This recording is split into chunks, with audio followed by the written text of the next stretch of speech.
बंदी छोड़ सतगुरु रामपाल जी परमेश्वर जी की जय हो।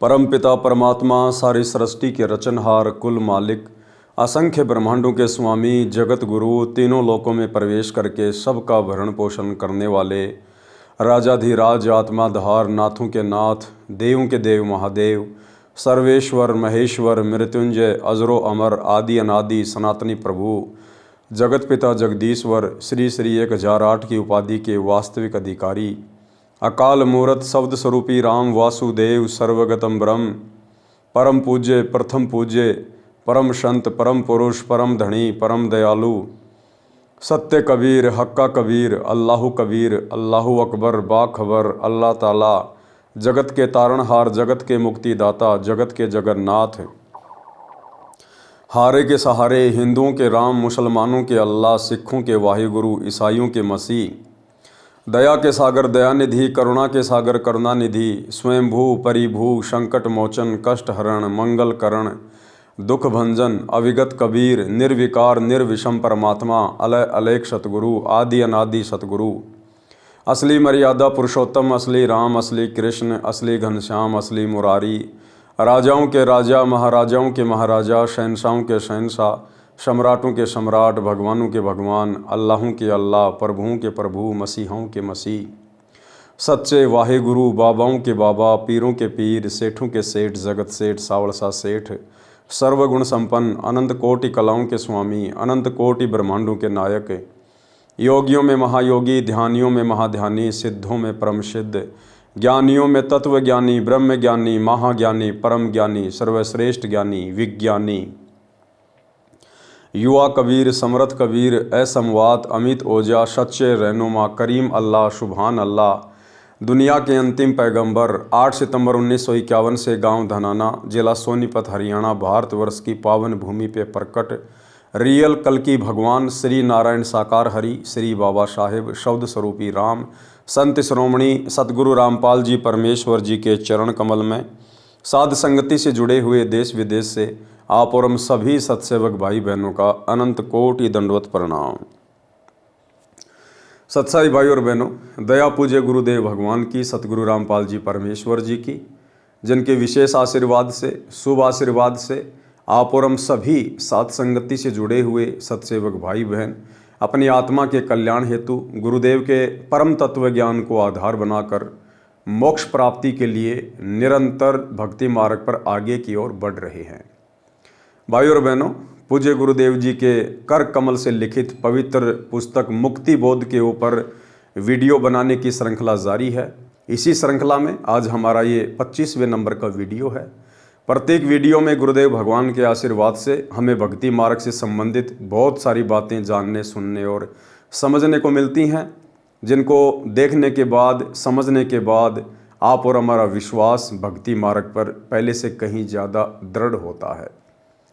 आज के वीडियो में गुरुदेव भगवान ने जब वे 650 साल पहले कबीर नाम से प्रकट हुए थे काशी में, उस समय परमेश्वर जी के 64 लाख शिष्य हुए थे और कुछ समय उपरांत परमेश्वर ने उन सब की परीक्षा लेनी चाहिए, क्योंकि ये नियम है, चाहे सांसारिक जीवन हो चाहे आध्यात्मिक जीवन हो, गुरु अपने शिष्यों की परीक्षा लेता है उनकी छटनी करने के लिए।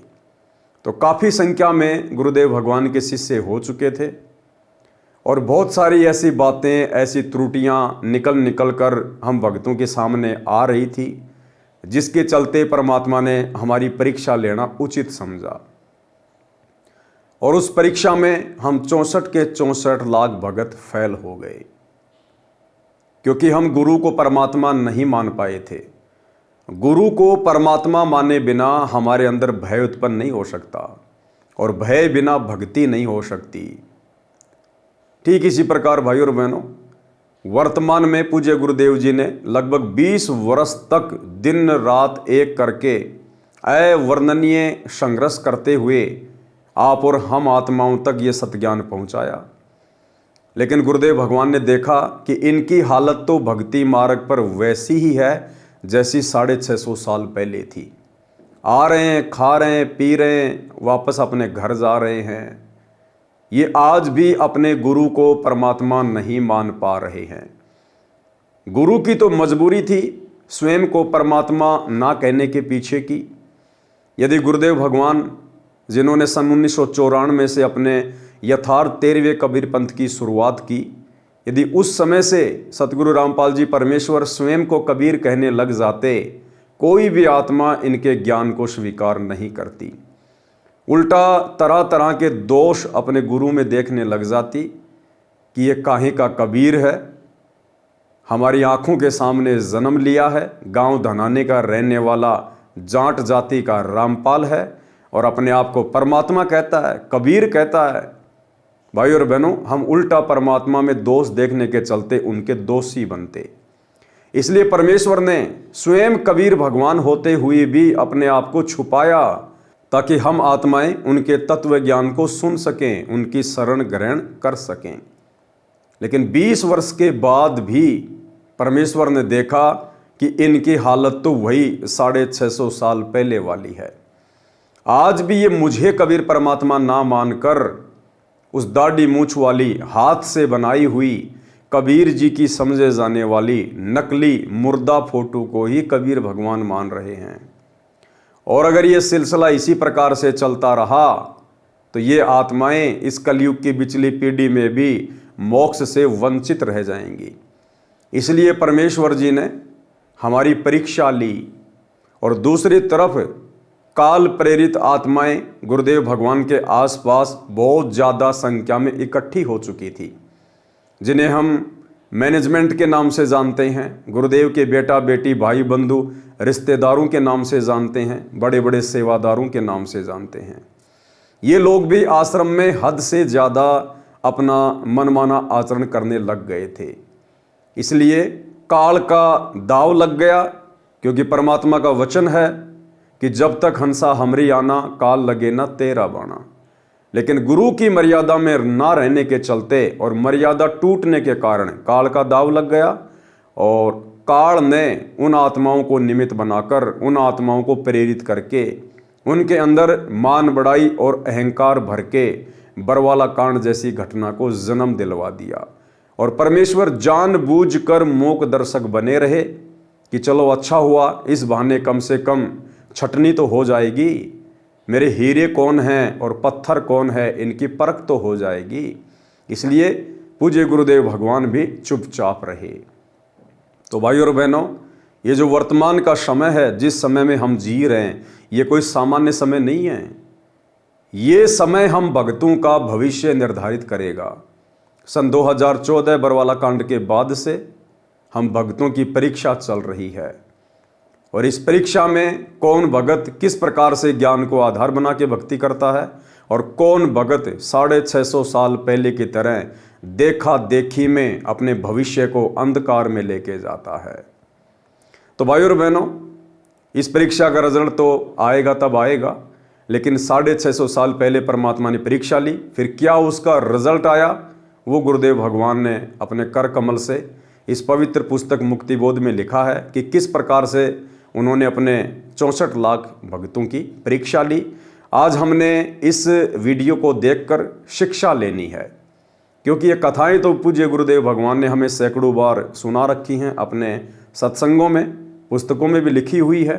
लेकिन अब ये रिवीजन का समय है, क्योंकि हम युग परिवर्तन के दौर से गुजर रहे हैं, हम परीक्षा के दौर से गुजर रहे हैं और हमने इन पुस्तकों को पढ़कर, गुरुदेव के सत्संगों में इन कथाओं को सुनकर हमने शिक्षा लेनी है और हमने वही गलती नहीं दोहरानी है जिस गलती के कारण 650 साल से आप और हम सभी भगत भाई बहन बारंबार जन्म लेते हुए माँ के गर्भ में नरक कुंड को भोगते हुए आ रहे हैं।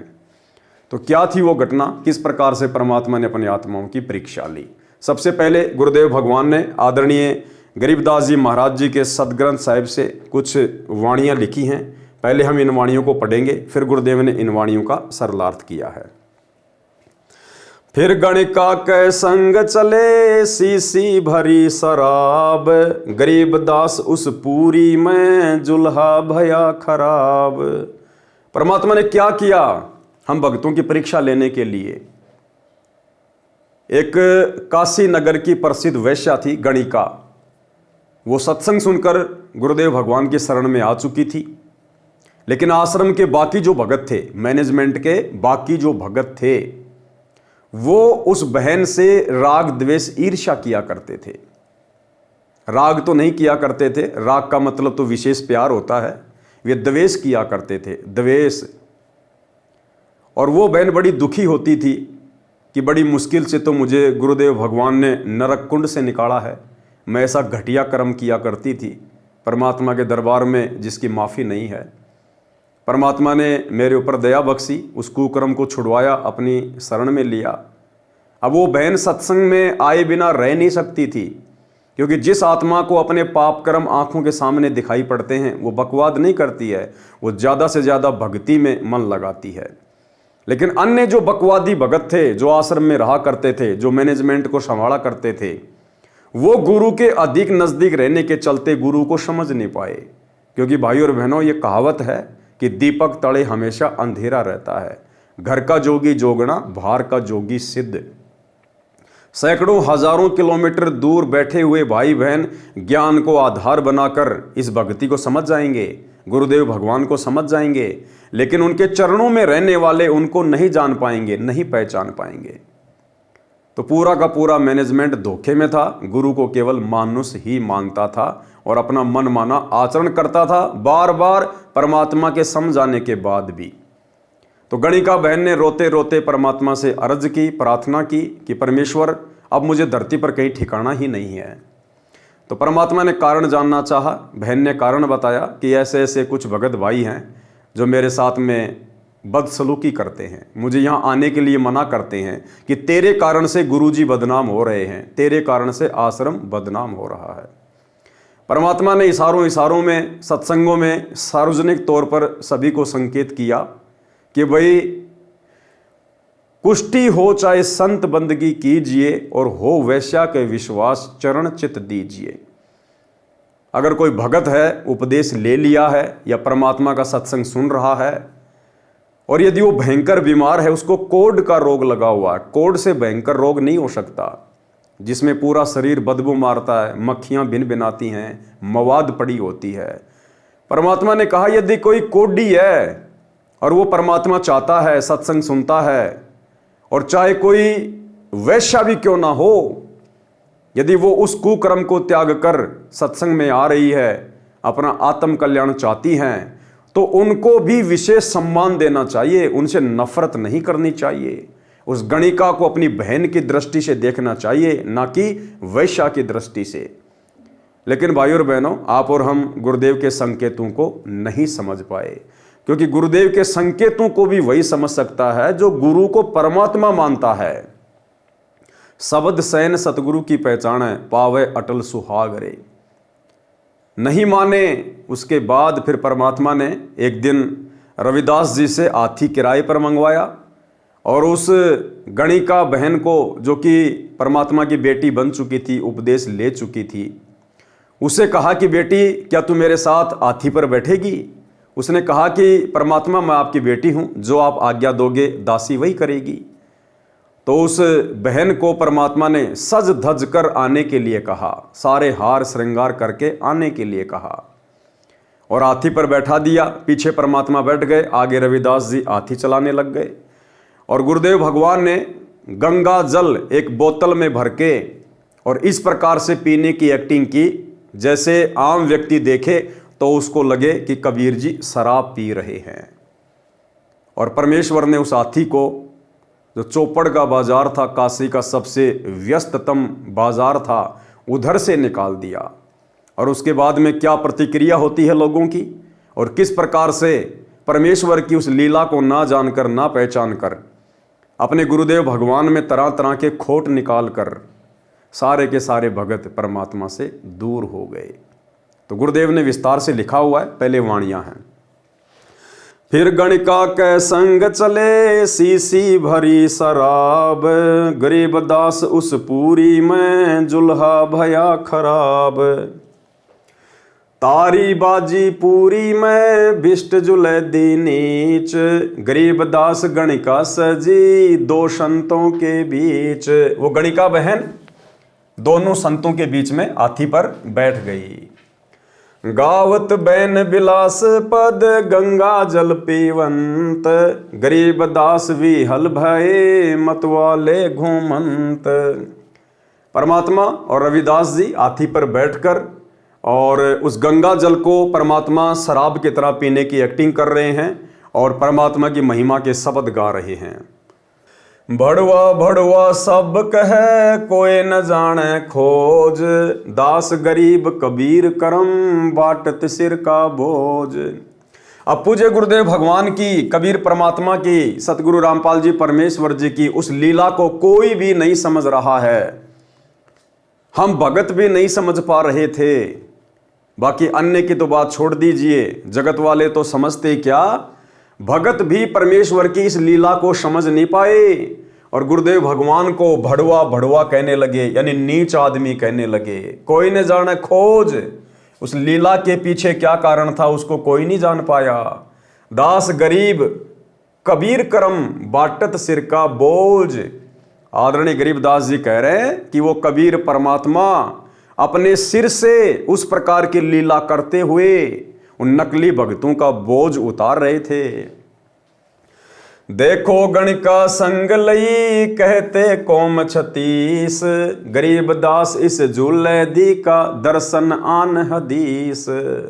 देखो गणिका संग लई, काशी में लोग तरह तरह की बातें करने लगे, क्योंकि वो तो पहले से ही परमात्मा से द्वेष करते थे, ईर्ष्या करते थे। और उस दिन तो उनको मौका मिल गया कि भाई हम तो पहले ना कहा करते थे कि ये जुलाहा एक नंबर का बदमाश आदमी है, और जब से ये वैश्या आश्रम में जाने लगी थी हम तो पहले कहने लग गए थे कि कभी न कभी कांड होगा। और देख लो भाई, सबके सामने बात आ गई आज, सबके सामने 36 कौम के लोग, यानी सभी जातियों के व्यक्ति इस तरह की बातें करने लगे। गरीबदास इस जुलैदी का दर्शन आन हदीस, और कहने लगे इस जुलाहे का तो दर्शन करना भी बहुत बेकार है, इसका तो दर्शन भी ना हो।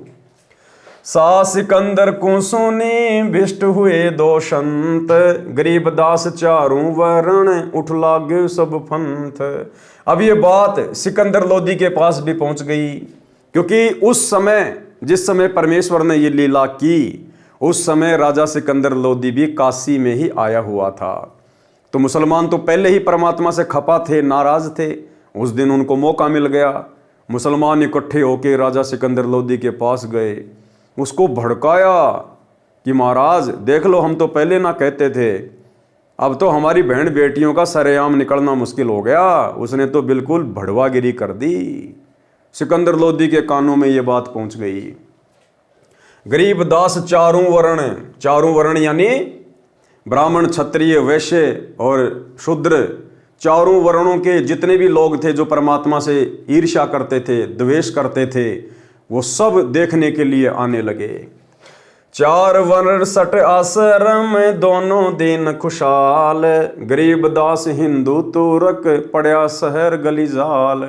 अब सारे के सारे वो पंडित, वो मुल्ला, वो काजी, साधु, संत खुशी से नाचने लगे, झूमने लगे कि आज बहुत बढ़िया काम हो गया, आज इसकी पोल पट्टी सबके सामने आ गई, अब हमारी बल्ले बल्ले हो जाएगी। सा सिकंदर कह गए सुन कबले अरदास, गरीबदास तलवा हुई पकड़े दोनों दास। सारे इकट्ठे होके राजा सिकंदर लोदी के पास गए, उनसे अरदास करी, प्रार्थना करी, कबीर जी को सजा देने की बात कही गई, और गरीबदास तबला हुई, यानी बादशाह सिकंदर लोदी के आदेश पर परमात्मा और रविदास दोनों को पकड़ कर लाया गया। अब राजा सिकंदर लोदी ने क्या कहा? अब देखो भाई और बहनों, हम कहाँ सतलोक जाने के अधिकारी थे 650 साल पहले। राजा सिकंदर लोदी जो ऐसा चमत्कार देखकर अपनी आंखों के सामने, यानी स्वयं सिकंदर लोदी ने कबीर जी के मुंह बोले गुरु पंडित रामानंद जी की गर्दन अपनी तलवार से काट दी थी, शरीर के 2 टुकड़े हो गए थे। और सिकंदर के सामने पूज्य गुरुदेव भगवान ने, कबीर परमात्मा सतगुरु रामपाल जी ने उस कटी हुई गर्दन को जोड़ा, कटी हुई गाय को जीवित किया, और भी ना जाने कितने चमत्कार किए। उसके बावजूद भी सिकंदर लोदी अपने परमात्मा को पहचान नहीं पाया, अपने गुरु को नहीं पहचान पाया। और जनता के दबाव में आकर और परमात्मा को पकड़ने के आदेश दे दिए। ऐसे थे हम भगत 650 साल पहले। कहो कबीर ये क्या किया, गणकालीनी संग, गरीबदास भूले भक्ति, पड़या भजन में भंग। अब शिक्षा दे रहा अपने कबीर भगवान को, सतगुरु रामपाल जी परमात्मा को, दिल्ली का बादशाह सिकंदर लोदी, कि कहो कबीर ये क्या किया, गणकालीनी संग, वैश्या को साथ में लेके घूम रहा है, गरीबदास भूले भक्ति, पड़या भजन में भंग। अब सिकंदर लोदी एक भगत कह रहा अपने गुरु जी को, अपने परमात्मा को शिक्षा दे रहा है कि आप तो भजन भूल गए, आपको नियम मर्यादाओं का भी ज्ञान नहीं रहा, आपकी तो भक्ति में भंग पड़ गया। सुनो सिकंदर बादशाह हमरी अर्ज आवाज, गरीबदास व राखसी जिनियो साजा साज। अब परमात्मा ने कहा कि भाई सिकंदर राजा, भाई बादशाह, हमारी प्रार्थना है, विनती है, जिसने हमें ये भक्ति दी है वही हमारी लाज रखेगा। यानी साथ में परमात्मा हमें शिक्षा भी दे रहे हैं, इस भक्ति मार्ग पर हमारी इन क्रियाओं को ना समझकर, हमारी नियम मर्यादाओं को ना समझकर, ये समाज, घर परिवार वाले चाहे हमसे कितना द्वेष करें, कितनी ईर्ष्या करें, कितना हमें भला बुरा कहें, लेकिन हमने उनके साथ में लड़ना नहीं, झगड़ना नहीं, वाद विवाद नहीं करना। आधीनी के साथ यही कहना है कि भाई जो किया मेरे गुरुदेव भगवान ने किया, जैसा उन्होंने उचित समझा वैसा ही हुआ है, और भाई हमारी इज्जत, हमारी लाज हमारे गुरुदेव भगवान के हाथ में है। लड़ना झगड़ना नहीं, हमने वाद विवाद नहीं करना, जैसा कि परमात्मा ने जवाब दिया। क्या कहा? सुनो सिकंदर बादशाह हमरी अर्ज आवाज, गरीबदास वो राखसी जिनियो साजा साज। जड़िया तोक जंजीर गढ़ साहा सिकंदर आप, गरीबदास पद लीन है तारी अजोपा जॉप। अब देखो सिकंदर लोदी ने अपने गुरुदेव भगवान के पैरों में, हाथों में, अपने हाथों से जंजीर डाली जनता को खुश करने के लिए कि मेरा राज्य सुरक्षित रहे, लोग मुझसे नाराज ना हो। कई लोग ये ना सोचें कि भाई कबीर जी तो सिकंदर लोदी के गुरु हैं, इसलिए सिकंदर लोदी कुछ कर नहीं रहा है। जनता में अपने नंबर बनाने के लिए और अपने भगवान के हाथों में खुद सिकंदर लोदी यानी वो भगत हथकड़ियां डाल रहा है। अब बताओ भाई और बहनों, फिर वर्तमान में कोई बहुत भयंकर दुखी, परेशान, कैंसर का रोगी, शरीर गड़ा हुआ है और सतगुरु रामपाल जी भगवान की शरण में आता है, रोता है, चीखता है, चिल्लाता है। अब मालिक तो दयालु है, नाम दे देंगे, भक्ति दे देंगे, लेकिन वो रोग इतना जल्दी नहीं कट रहा। फिर वो मन में तरह तरह के दोष पालेगा, मैंने ऐसा क्या कर दिया, इस भक्ति में क्या दम है, मेरा रोग नहीं कट रहा, इतने दिन हो गए, मैंने इतने पाठ करा दिए, इतनी ज्योतियाँ करा दी, मुझे कोई लाभ नहीं हो रहा। अब कौन समझाए उन भगत भाई बहनों को? ये सिकंदर लोदी जैसे कुकर्म हमने किए हुए हैं, क्या पता वही सिकंदर लोदी है जिसकी इतनी बुरी हालत है वर्तमान में। फिर भी शुक्र मना कि परमात्मा ने तुझे अपनी शरण में ले लिया, वरना अपने गुरुदेव भगवान के साथ में ऐसा कर्म करने वाला तो असंख्य जन्मों तक गधे, कुत्ते, सूअर की योनियां भोगता है। फिर भी परमात्मा ने मौका दे दिया, अपनी शरण में ले लिया। तो हम भगत भाई बहनों के ऊपर यदि भक्ति करते करते भी इस प्रकार की कोई आपत्ति आ रही है, तो भाई और बहनों, भक्ति और भगवान में दोष नहीं देखना, अपने अंदर दोष देखना है कि हम थे वो नीच 650 साल पहले काशी में जो अपने भगवान को भड़वा भड़वा कह रहे थे। राजा सिकंदर लोदी के कहने पर हम उनके साथ में दुर्व्यवहार कर रहे थे, हमने उनको पत्थरों से मारा था, गंगा जी में डुबोने का प्रयास किया था, उनके हाथों में हथकड़ियाँ पहनाई थी, तोप से मार रहे थे, गोलियां चला रहे थे, तीर चला रहे थे। हम ही थे वो, कोई और नहीं था। लेकिन दयालु परमात्मा ने हमारी तमाम गलतियों को माफ़ करते हुए हमें फिर से अपनी शरण में लिया। तो भाई और बहनों, ये रोग आप और हमारी बदसलूकियों के हैं, बदतमीजियों के हैं, तो ये धीरे धीरे कटेंगे मेरे भाई, धीरे धीरे ही। जड़ियां तोक जंजीर गढ़ साहा सिकंदर आप, गरीबदास पद लीन है तारी अजप्पा जाप। अब परमात्मा तो अपनी भक्ति में लीन हो गए, अपने सतनाम के जाप के अंदर अपनी सुरती लगा ली, यानी आप और हमें शिक्षा दे रहे परमात्मा। इन्हें सतनाम का जाप करने की, सार नाम का जाप करने की, प्रथम नाम का जाप करने की, तीनों समय की आरती करने की, पांचों यज्ञ करने की, सत्संग सुनने की आवश्यकता नहीं है। इस खुराक की तो आप और हमें आवश्यकता है, क्योंकि रोगी हम हैं जन्म और मरण के। लेकिन ये भगवान हमारे साथ साथ भक्ति करके, भक्ति की खुराक खा के आप और हमें समझा रहा है। जैसे भाई और बहनों, छोटा बच्चा होता है, बीमार हो जाता है, माँ उसको दवा खिलाती है, तो कई बार क्या करता है कि बच्चा दवा नहीं खाता, नाटक करता है, उसको कड़वी लगती है, तो माँ क्या करेगी, एक दूसरी चम्मच उठाएगी, उसके ऊपर थोड़ा सा पानी डालेगी और वो चम्मच अपने मुंह में लेगी और कहेगी, देख बेटा मैंने भी पी ली, मीठी है मीठी, पी ले पी ले पी ले। वो बच्चा सोचता कि लो भाई मेरी माँ ने पी ली, अगर ये कड़वी होती तो मेरी माँ भी दुखी होती, इसका मतलब मीठी है, चलो मैं भी पी लेता हूँ। और वो बच्चा अपने माँ के हाथ से चम्मच में रखी हुई उस दवा को पी लेता है। और मुंह में दवा जाने के बाद जब उसको कड़वी लगती है, फिर माँ कोई कम थोड़ी है, फिर ढंग से उसका यूं बीच देगी, यहाँ से यूं खोल देगी, उसका दांत वांत उसके वापस नहीं बीचने देगी, और ज़्यादा नाटक करेगा तो फिर एक थप्पड़ भी मार देगी, और फिर वो चुपचाप पी लेता है और रोग से स्वस्थ हो जाता है। तो भाई और बहनों, गुरुदेव भगवान हमारी माँ है, और ये बहुत सारे यत्न करके, प्रयत्न करके आप और हमें भक्ति की खुराक खिलाते हैं।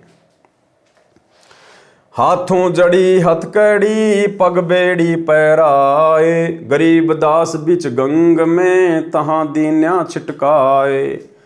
अब परमात्मा के हाथों में पैरों में हथकड़ियाँ डाल के, बेड़ियाँ डाल के, और गंगा जी के बीच में जाके उनको डुबोने के लिए छोड़ दिया। झड़ गए तोक जंजीर, सब लगे किनारे आए, गरीब दास देखे खलक, शोका जी बदस्या। अब जैसे ही वो परमात्मा के जंजीरें बेड़ियां डाल के और गंगा जी के बीच में छोड़ के आए, उसी समय उन्होंने देखा कि अपने आप वो जंजीरें टूट गई, बेड़ियां टूट गई, और परमात्मा वापस किनारे की तरफ आ गए। और पूरी खलक, यानी जितनी भी भीड़ थी वहां पर, जितने भी लोग थे, सब देख रहे हैं, काजी और बादशाह भी देख रहा है। नीचे नीचे गंगा जल, ऊपर आसन थीर, गरीबदास बूढ़े नहीं, बैठे अधर कबीर। अब परमात्मा उस पानी के ऊपर ऐसे बैठे हैं, आसन पदम लगा के, जैसे कोई जमीन पे बैठा हो, और नीचे से गंगा जी बह रही है। गरीबदास बूढ़े नहीं, परमात्मा डूबे नहीं, बैठे अधर कबीर, जल के ऊपर बैठे हैं। यो अचरज कैसा भया, देखे दोनों दीन, गरीबदास का जी कहे, बांध दिया जल सीन। अब ये चमत्कार देख रहे हैं सभी, लेकिन उसके बावजूद भी अपने भगवान को समझ नहीं पाए, परमात्मा को। उल्टा ये कहने लगे कि कबीर जी ने जल को बांध दिया है, ये जंतर मंत्र जानता है इसलिए नहीं डूब रहा। गढ़ में फांसी डार कर, बांधो सिला सुधारी, गरीबदासियों झूले दी, जब बूढ़े गंगधार। फिर क्या स्कीम बनाई कि भाई इसको वापस लेके आओ बेला फुसला के, और इसके गले में जंजीर डाल के भारा सा पत्थर बांधो, और फिर इसको पानी में छोड़ के आएंगे, फिर डूबेगा ये। सिला धरी जब नाव में, बांधी गड़े कबीर, गरीबदास फंद टूट के, ना डूबे जल नीर। उन्होंने वो कुकर्म भी कर लिया, उसके बावजूद भी परमात्मा नहीं डूबे। सिला चली शाह और को, देखत काशी ख्याल, गरीबदास कबीर का, आसन अदर हमाल। वो सिला, वो पत्थर की टुकड़ी जो परमात्मा के गले में बांधकर उनको डुबोने के लिए पानी के बीच में छोड़ा गया था, वो शिला राजा सिकंदर लोदी की ओर आने लगी, और ये तमाशा, ये ख्याल काशी के सभी लोग देखने लगे, और परमात्मा पानी के ऊपर आसन पदम लगा के बैठे हुए हैं। तीर बाण गोली चले, तोप रहक ल्यो सोर, गरीबदास उस झूले दी के गई, एक नहीं और। उसके बाद स्कीम बनाई कि इनको तीर मारे जाएं, गोलियां मारी जाए, इनको बाण मारे जाएं, और इनको जल में डुबो दिया जाए, इनको नष्ट कर दिया जाए। अधरदार गोले बहें, जल के बीच गबाक, गरीबदास उस झूले दी, पर शस्त्र छूटे लाख। अधरदार गोले बहें, अंधाधुंध तोप से गोले मारने लगे परमात्मा को मारने के लिए, लेकिन कोई भी अस्त्र शस्त्र परमात्मा कबीर जी की ओर नहीं जाता था। कोई तो वहीं गिर जाता था, कोई दूसरे किनारे पे, कोई और कहीं पानी में जाके गभाग से डूब जाता था। तोप रहक ले सब चले, तीर बाण कमान, गरीबदास वो झूले दी, जल पर रहे अमान। अधर धार अपार गति, जल पर लगी समाद, गरीबदास निज ब्रह्म पद, खेल आदि अनाद। जुल्म हुआ बूढ़े नहीं, शस्त्र लगे ना बाण, गरीबदास इब कौन गति, कैसे लीजे प्राण। अब लोगों ने देखा भाई ये तो जुल्म हो गया, और जुलाहा तो डूब ही नहीं रहा, ना कोई अस्त्र लग रहा, ना कोई शस्त्र लग रहा, ना कोई तोप लग रही, ना बाण लग रहे। अब क्या यत्न करें जिससे कि इसके प्राण लिए जा सकें। लगी समाधि अगाध में, बिचरे काशी गंग, गरीबदास किलोल सर, छूहे चरण तरंग। चार पहर गोले बगे, धमी मुल्क मैदान, गरीबदास पोखर सूखे, रहे कबीर अमान। अब 4 पहर तक, यानी भाइयों और बहनों 4 पहर तक पूरा दिन हो गया परमात्मा के ऊपर गोले छोड़ते हुए, तीर बाण छोड़ते हुए, और सब लोग भूखे प्यासे खड़े हैं। आसपास के छोटे मोटे जो तालाब थे, तोप के गोले गिरने से वो भी सूख गए, लेकिन लोग बकवाद करने से बाज नहीं आए। अपनी करनी सब करी, थाके दोनों दीन, गरीबदास अब झूले दी, बैठ गए जलमीन। अब परमात्मा ने देखा ये नालायक हैं तो मेरे ही बच्चे, लेकिन ये दुखी हो रहे हैं, परेशान हो रहे हैं, भूखे प्यासे मुझे मारने के लिए यहाँ खड़े हुए हैं। ये तो अपनी जो करनी है वो कर ही रहे हैं, अपने कर्म ये बिगाड़ रहे हैं इंदौर मुसलमान। परमात्मा को ही दया आई उनके ऊपर, उसके बावजूद भी परमात्मा ने उन पर रहम किया, दया करी कि ये नहीं जाने वाले, ये तो पूरी तरह से काल प्रेरित हैं। परमात्मा खुद ही अपनी सिद्धि शक्ति से जल के अंदर समा गए, चले गए। उसके बाद उन लोगों को असीम शांति हुई कि जूला मर गया, जूला डूब गया, नाचने लगे, खुशी मनाने लगे और वापस अपने घर को चल दिए।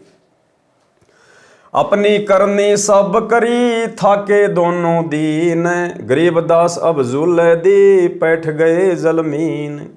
डूब्या डूब्या सब कहें, हो गए गारत गोर, गरीबदास कबले धनी, तुम आगे क्या जोर।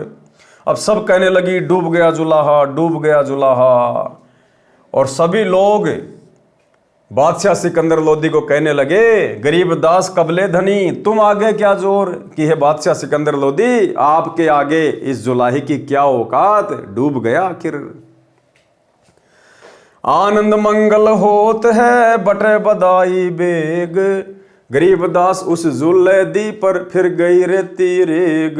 आपस में बधाइयाँ बांटने लगे, मिठाइयाँ बांटने लगे कि कट गया टंटा जुलाहे का, गंगा जी में डूब गया, अब ऊपर मिट्टी वगैरह से वो दब जाएगा।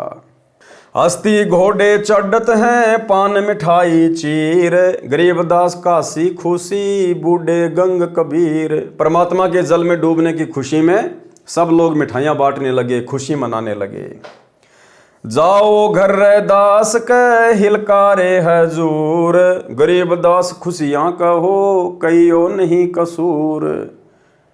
अब वो कहने लगे कि रविदास जी के पास जाओ और कहो उसको कि तू जिसको अपना परमात्मा कहता था ना, वो डूब गया, गंगा जी में मर गया।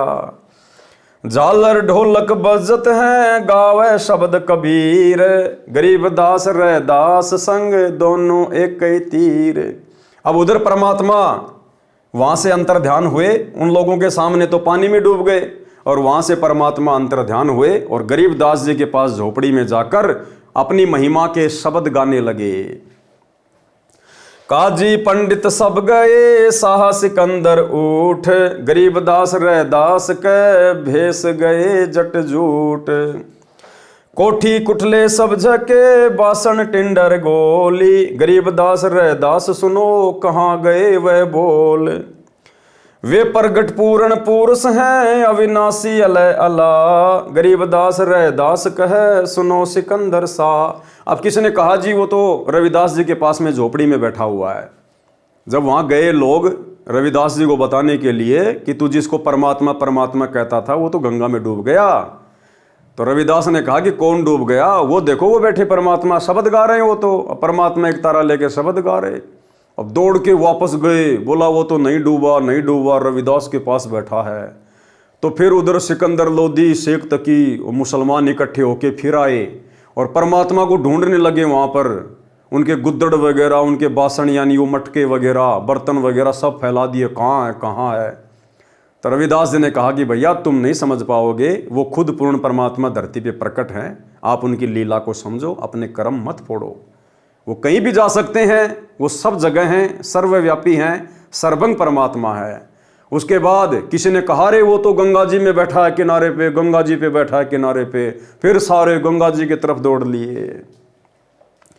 वे प्रगट पूर्ण पुरुष हैं, अविनाशी अलय अला, गरीब दास रह दास कहे, सुनो सिकंदर सा।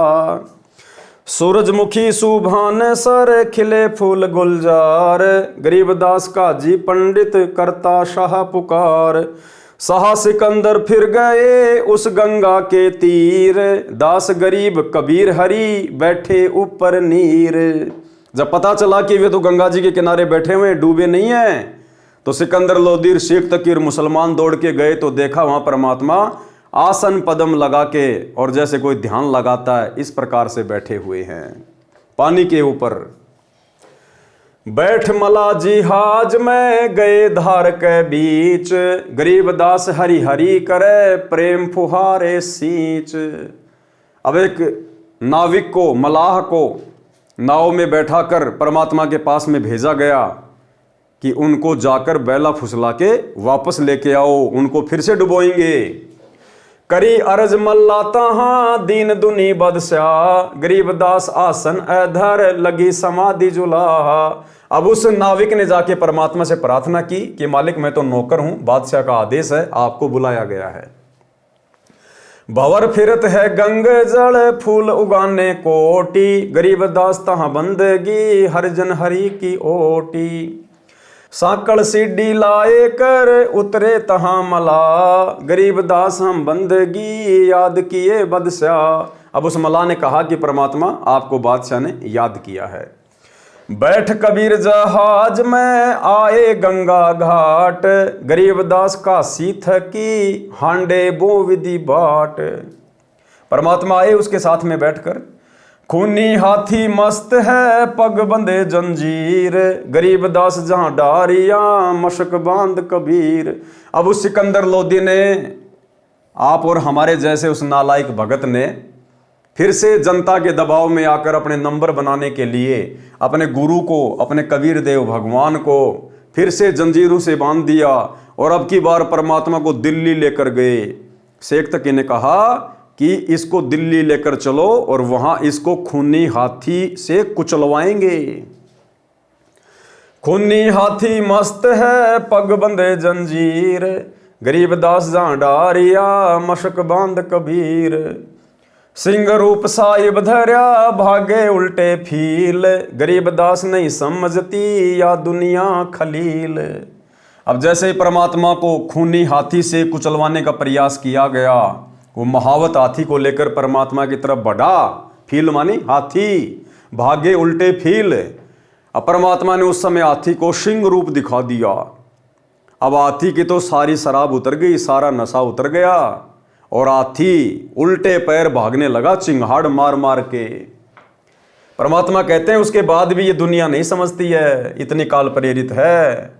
बड़े केहरी सिंह जित चोर शिखर असमान, गरीब दास हस्ती लख्या दिखे नहीं जिहान।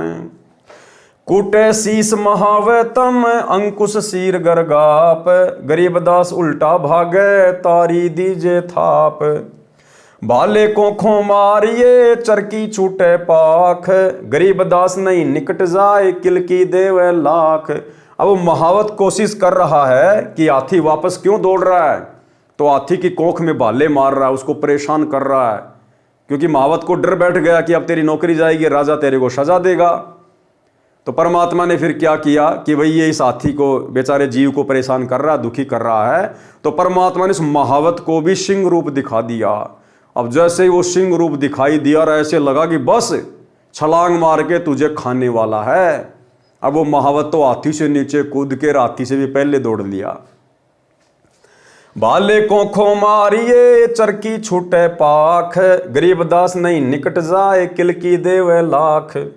जैसी भक्ति कबीर की ऐसी करे ना कोई, गरीबदास कुंजर थके उल्टे भागे रोए।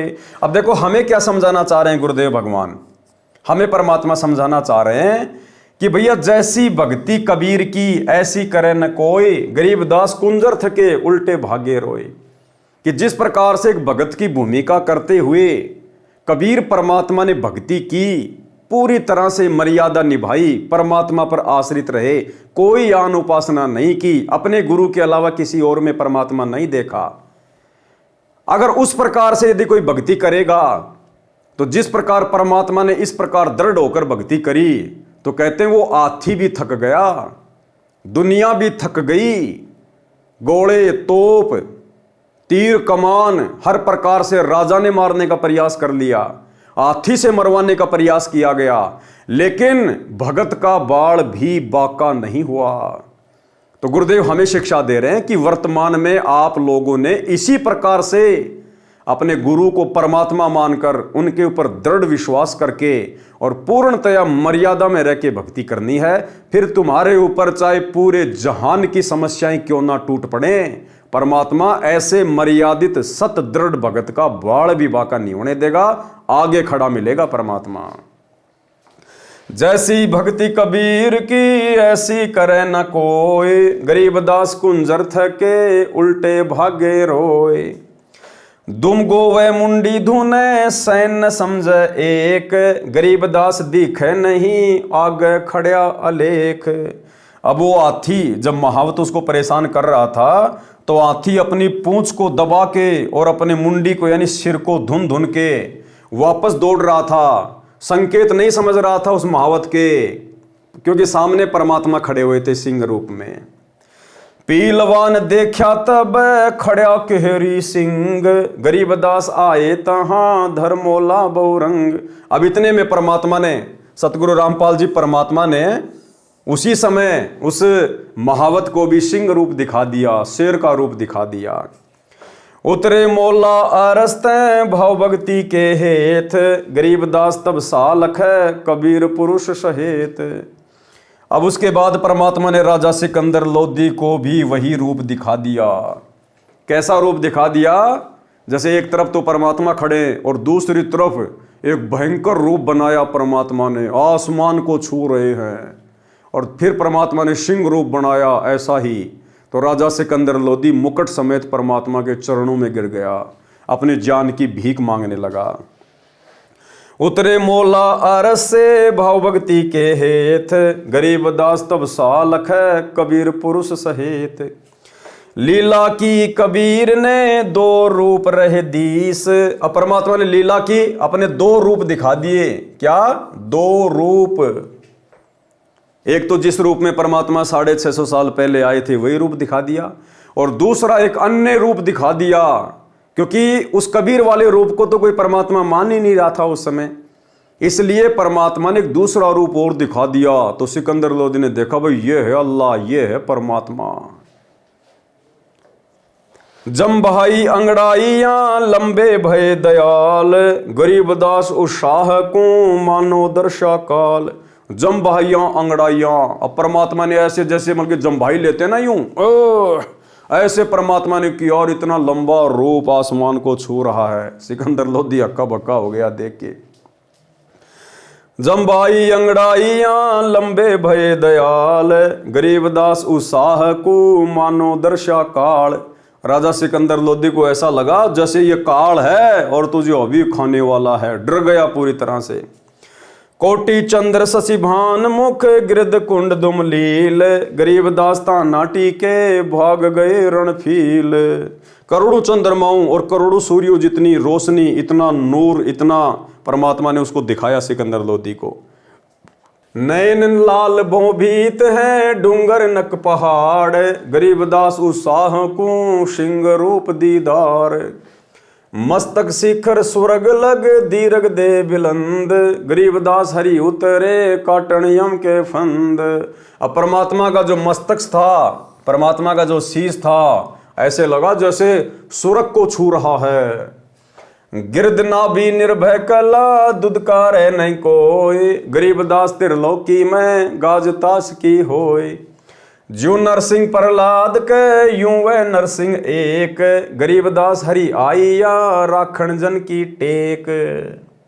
बार बार सताए कर मस्तक लेन्या भार, यानी गुरुदेव भगवान कह रहे हैं कि बार बार अपने परमात्मा को दुखी करके और अपने सिर के ऊपर पाप का बोझ रख लिया।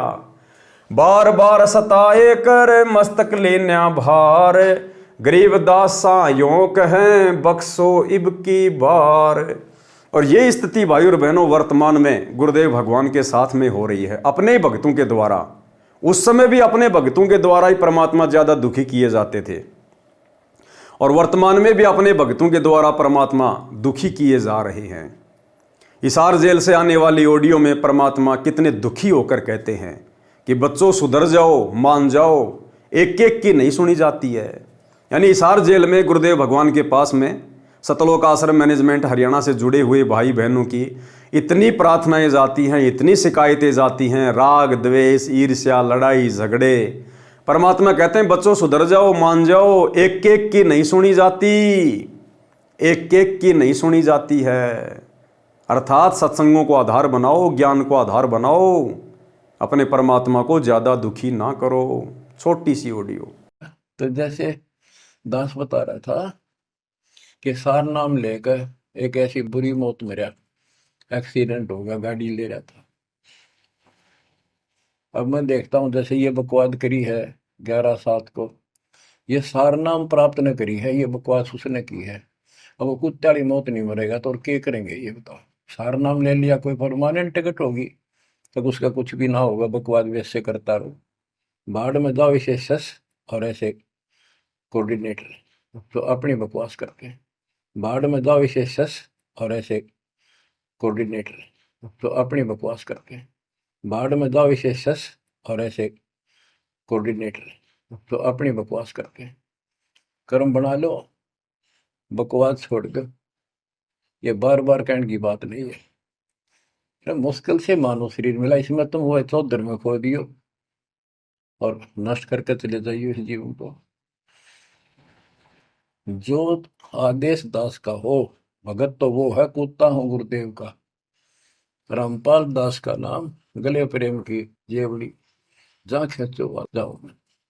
तो करो तो बाहड़ू, वापस आ जाऊं तो दूर दूर करो तो जाऊं, जो रखो तो हीरो, जो देवो सो खाओ। के एक परमात्मा इस भाव में आओगे ना, बात तो बढ़ेगी जब। वैसे ठीक है दिशा करोगे, मालिक रखा को नहीं ठीक, वो मर गए, भक्ति कर रहे थे, हुआ तो उन्हें मिलेगी, और अगले जन्म में हो सके कि राजा महाराजा बन जाए, फिर कर्म फोड़ के फिर कुत्ते बन जाएंगे। तो ऐसे अधीन होना पड़ेगा आपको। जो निर्देश मिले भैया सेवा छोड़ दे, तुरंत त्याग दे, हाथ जोड़ के खुश होकर, मुंह बढ़ावा नहीं कि तो देखा है कोऑर्डिनेटर हटा दिया, मैं इतने दिन से सेवा कर रहा था, मैं ये कर रहा था, है वैसे उन दिनों में किया मैंने, जब दुख के दिन थे आज में हटा दिया। तो के राजा था तो के मंत्री लाग रहा था, भले आदमी, सेवा थी, मजदूरी थी, मालिक ने दी, मालिक ने ले ली। खुश होना चाहिए हाथ जोड़ के, भाई फेर दियो चांस, गुरु जी कहियो फिर मौका दे, कोई गलती हो तो सुधारूंगा सुधारूंगी। ये तो है साधु के लक्षण। और बकवाद करके मुंह चढ़ाकर बैठे के किसका के बिगाड़ेगा, कल मरेगा कुत्ते वाली मौत से, रहसे की सीट के मारेगा काल। बच्चों अपने ऊपर रहम ना करते, दास पकड़ लो। मेरा संघर्ष देखो, 27-28 साल हो गए दास में, 1994 से आज तक हिसाब ला लो। और इसलिए कि आप घोर नरक में पड़े हो, इसको सुख मानने बैठे हो। अरे सुख है कितनी समय का पता है आपको? या सांस दे रहा है ना, इस सांस का आवण हो ना हो। ऐसे गंदे लोग में माचे माचे करो हो, अहंकार में सड़ रहे हो। यू काल अफारा कर रखा काल ने, तो हवा पर रखी है, अरे एकदम पलट देगा टायर सा तुम्हारा। आँख खोल लो, आखिर तुझको कौन कहेगा गुरु बिन आत्म ज्ञान, मन ने की कर ले, दो दिन काम है मान, मन ने की। ये कबीर साहब रो रो का गाया करते, खड़े होके तो चौराहे पर, आंखों में आंसू होती थी उनके। ये गाना नहीं था, ये विलाप था। विलाप दास गाता नहीं, आत्मा से रोता है, ऊपर से गा रहा।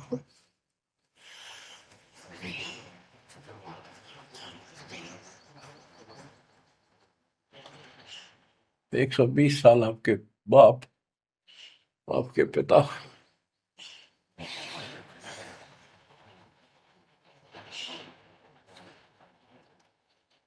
एक झोपड़ी में रहे, गर्मी सर्दी बारिश हो गई, हमारे लिए पड़े रहे, क्योंकि वो आते हमारे को सद्बुद्धि देने के लिए, पर हमारे ऊपर काल का प्रभाव जबरदस्त है। उस काल के प्रेशर को इस आत्मा के ज्ञानता को हटाने के लिए ये सत्संग माध्यम है। भक्ति खूब कर ली, मर्यादा भंग होती रही तो खाक भक्ति साथ पंचर हो रहा है, हवा भरे जाओ उधर से फुर फुर होती रहेगी। पहले मर्यादित हो जाओ, पंचर ला लो सारे, और फिर अपनी थोड़ी हवा आराम से भरो और देखना सारा काम ठीक हो जाएगा। बच्चों, आखिर तुझको कौन कहेगा गुरु बिना तो ज्ञान। तो भाई और बहनों, स्थिति आज भी परमात्मा के सामने वैसी की वैसी है। ये तो दया करी गुरुदेव भगवान ने, ये समय परमात्मा ने मोक्ष का निर्धारित किया हुआ है। परमेश्वर ने अपनी कुछ आत्माओं को सतलोक के लिए तैयार करना था, इसलिए परमेश्वर ने अपने लाखों की संगत में से 2014 बरवाला कांड के बाद छटनी करते हुए और अपनी विशेष आत्माओं को सात संगति से जोड़ दिया है। हम भाई बहन अपने परमात्मा से इसार जेल में कोई प्रार्थना नहीं लगाते हैं, ना किसी ने लगाई है। हम भक्ति करते हैं और केवल भक्ति की प्रार्थना अपने गुरुदेव से अपने घर पे करते हैं। बाकी हर चीज के लिए परमात्मा ने सत्संगों में हमें भली भांति समझा रखा है। बार बार सताए कर मस्तक लेना भार, गरीब दासायों कहें बख्शो इब की बार। अब सिकंदर लोधी बोला, हे भगवान मुझे अब की बार माफ कर दो, दोबारा ऐसी गलती नहीं करूंगा। तहां सिंह ल्यो लीन हुआ परचा इब की बार, गरीब दासायों कहें अल्लाह दिया दीदार।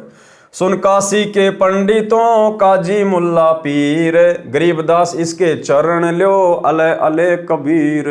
अब राजा सिकंदर लोधी उन मुल्ला काजियों को और पंडितों को कहने लगे, भैया क्यों मुझे मरवाते हो बार बार, ये तो अल्लाह है, परमात्मा है, इनके चरण लो। लेकिन वो कैसे चरण ले, क्योंकि वो रूप तो केवल सिकंदर लोधी को दिखाई दे रहा था, बाकी लोगों को नहीं दिखाई दे रहा था। बाकी लोग तो ये सोच रहे थे कि भाई ये तो काफिर के चक्कर में आ गया, इस कबीर के चक्कर में आ गया बादशाह। उल्टा लोग, वो काजी मुल्ला पंडित राजा सिकंदर लोधी से नाराज होके चले गए, भाग गए। यो कबीर अल्लाह है उतरे काशी धाम, गरीबदास शाह यो कहें जगर मुए बेकाम। अब सिकंदर लोधी ने कहा कि भैया तो खुद अल्लाह आए हुए हैं, परमात्मा हमारे काशी में, और हम तो फालतू में इनके साथ में लड़ाई झगड़ा करके अपना काम बिगाड़ रहे हैं। काजी पंडित रूठियां हम त्याग्या यो देश, गरीबदास सट दल कह जादू सिहर हमेश। अब वो काजी मुल्ला राजा सिकंदर लोधी से नाराज होके कहने लगे कि हम तेरे शहर को छोड़कर कहीं और जाएंगे, तू तो इसका पक्का चेला बन गया, तेरे ऊपर तो इसका जादू छा गया।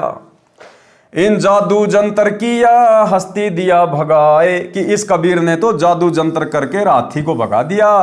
गरीबदास इतना रहे काशी बिडरी जाए। सारे लोग नाराज हो गए सिकंदर से। काशी बिडरी चहो दिशा थाम्बन हारा एक, गरीबदास कैसे थमे बिडरे बहुत अनेक। क्यों बिडरी गडरी दूनी कथा कबीर समूल, गरीबदास उस वृक्ष के अनंत कोटि रंग फूल। बिडरे भेष विवेक तज छोड़ गए सब सोंज, गरीबदास दिल्ली आगरे कोई दर गए सी रोज।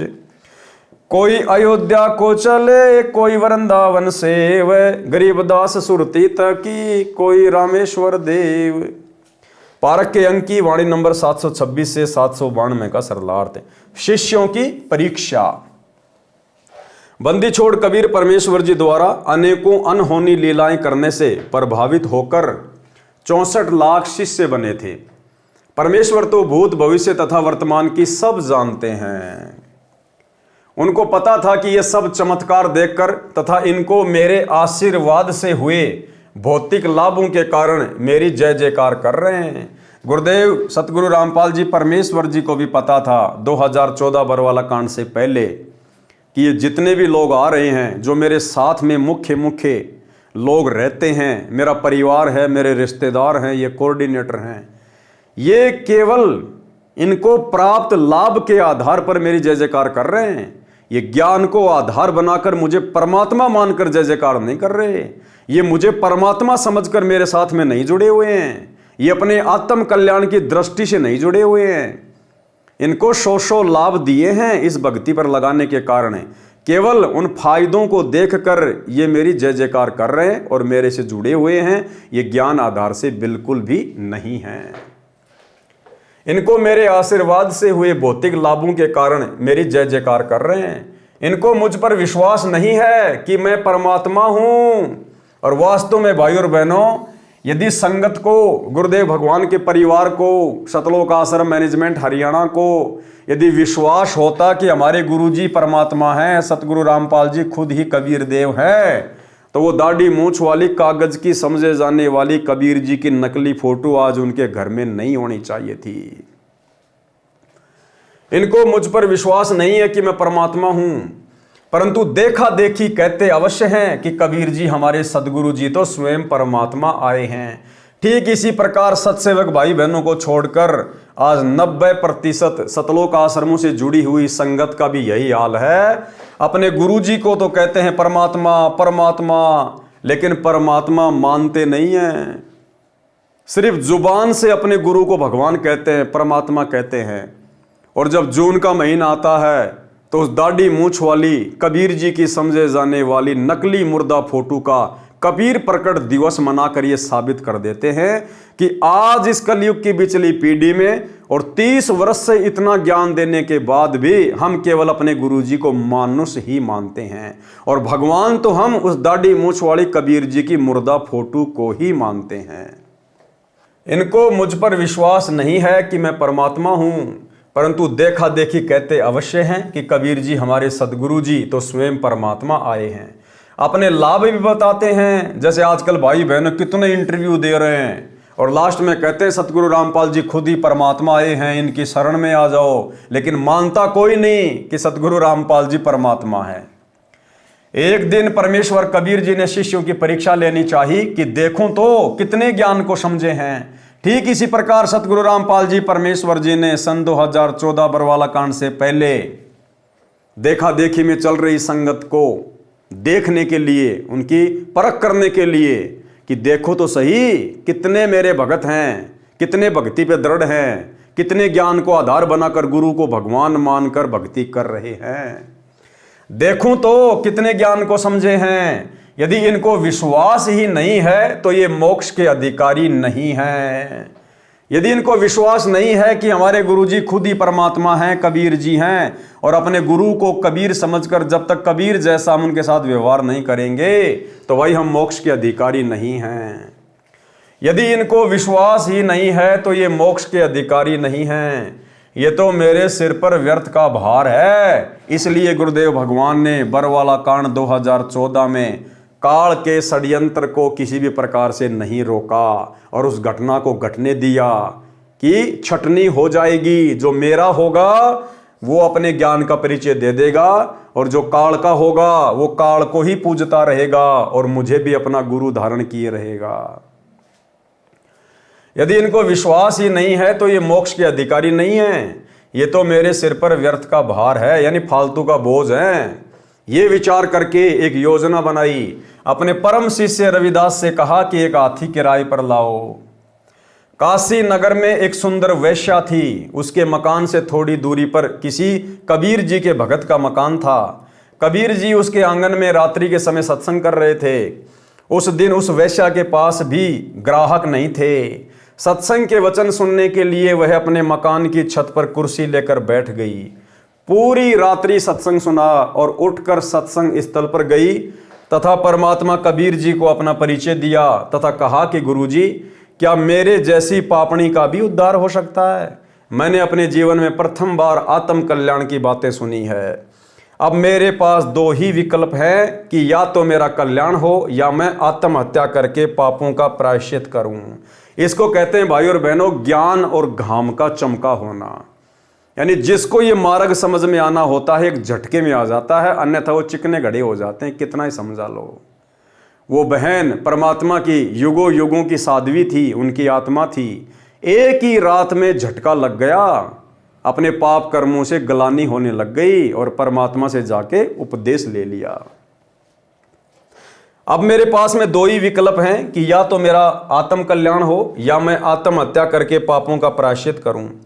परमात्मा कबीर जी ने कहा, बेटी आत्महत्या करना महापाप है, भक्ति करने से सभी पाप परमात्मा नष्ट कर देता है। आप मेरे से उपदेश लेकर साधना करो और भविष्य में पापों से बचकर रहना। उस बहन ने प्रतिज्ञा की और परमात्मा कबीर जी से दीक्षा लेकर भक्ति करने लगी तथा जहां भी प्रभु कबीर जी सत्संग करते वहीं सत्संग सुनने जाने लगी, जिस कारण से कबीर जी के भक्तों को उसका सत्संग में आना अच्छा नहीं लगता था। वे उस लड़की को कहते थे कि तेरे कारण गुरुजी की बदनामी होती है, तू सत्संग में मत आया कर। यानी वो आश्रम का जो मैनेजमेंट था 650 साल पहले, वो गुरुजी की इज्जत का ठेकेदार बन गया। तो सबसे आगे गुरुजी के पास बैठती है, वहां ना बैठा कर। लड़की ने ये बातें गुरु कबीर जी को बताई और फूट फूट कर रोने लगी। परमेश्वर कबीर जी ने कहा कि बेटी आप सत्संग में आया करो। कबीर जी ने सत्संग वचनों द्वारा स्पष्ट किया कि मैला कपड़ा साबुन और पानी से दूर रहकर निर्मल कैसे हो सकता है, इसी प्रकार पापी व्यक्ति सत्संग से तथा गुरु से दूर रहकर आत्म कल्याण कैसे करा सकता है। भगत वैश्या तथा रोगी से नफरत नहीं करें, सम्मान करते हैं, उनको ज्ञान चर्चा द्वारा मोक्ष प्राप्ति की प्रेरणा करते हैं। परमात्मा कबीर जी के बार बार समझाने पर भी भगत जन उस लड़की को सत्संग से मना करते रहे तथा बहाना करते थे कि तेरे कारण गुरुजी की काशी में बदनामी हो रही है। काशी के व्यक्ति हमें बार बार कहते हैं कि तुम्हारे गुरुजी के पास वैश्या भी जाती है, वो काहे का गुरु है। एक दिन कबीर परमेश्वर जी ने उस लड़की से कहा कि बेटी आप मेरे साथ हाथी पर बैठकर चलोगी। लड़के ने कहा, जो आज्ञा गुरुदेव। अगले दिन सुबह लगभग 10 बजे हाथी के ऊपर तीनों सवार होकर काशी नगर के मुख्य बाजार में से गुजरने लगे। संत रविदास जी हाथी को चला रहे थे, लड़की रविदास जी के पीछे, कबीर जी के आगे, यानी दोनों के बीच में बैठी थी। कबीर जी ने एक बोतल में गंगा का पानी भर लिया, उस बोतल को मुख से लगाकर घूंट घूंट कर पी रहे थे। लोगों को लगा कि कबीर जी शराब पी रहे हैं, शराब के नशे में वैश्या को सरेआम बाजार में लिए घूम रहे हैं। काशी के व्यक्ति एक दूसरे को बता रहे हैं कि देखो बड़े बड़े उपदेश दिया करता कबीर जुलाहा, आज इसकी पोल पट्टी खुल गई है, ये लोग सत्संग के बहाने ऐसे कर्म करते हैं। काशी के व्यक्ति कबीर जी के शिष्यों को पकड़ पकड़ कर लाकर दिखा रहे थे कि देख तुम्हारे परमात्मा की करतूत, शराब पी रहे हैं, वैश्या को लिए सरेआम घूम रहा है। ये लीला देखकर वे 64 लाख नकली शिष्य कबीर जी को त्याग कर चले गए।